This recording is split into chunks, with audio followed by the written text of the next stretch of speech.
Hinahamon po ng debate na itong mga diehard, na itong mga DDS, si PBBM. Dapat daw ay magdebate na lang si PBBM at si PRRT or si Digong. Debate live on television. Debate daw. Ano ba? Kaano pa baka talaga kasi ka-relevant itong si Digong? Talaga lang? Bibigyan niya ng pansin ni PBBM? Oo, pwedeng mag-react ng konti, katulad ng sinabing sinungaling. Sinungaling. Eh, sinungaling naman talaga si Duterte. Diba? Inamin niya naman yan dati. Ang debate daw na ito, sana ay tungkol sa 2025 budget.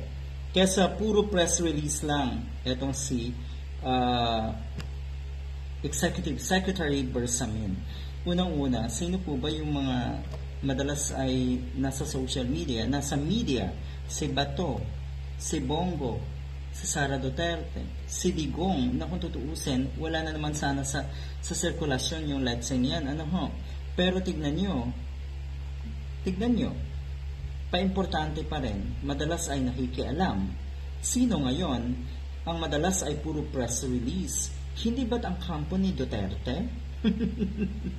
Patawa naman tong mga ito, lalo na itong isang DDS na akala mo talaga napakagaling niya. Ano ho?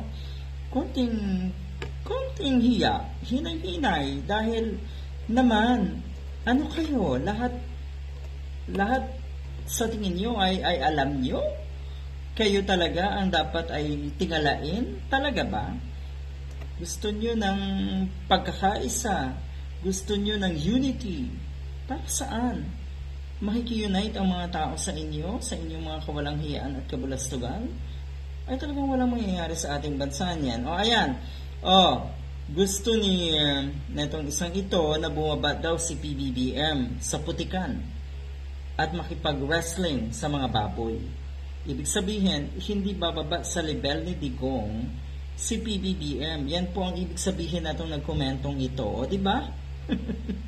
Gaano na nga baka baba itong si PBBM, si Digong. Mahirapan na talagang bumaba si PBBM dahil sa sobrang baba na, napaka-sleazy na, nasa putika na nga daw, sabi na itong isang ito, yung hinahamon o yung naghahamon ko noon ng debate na yung dating presidente. Good luck.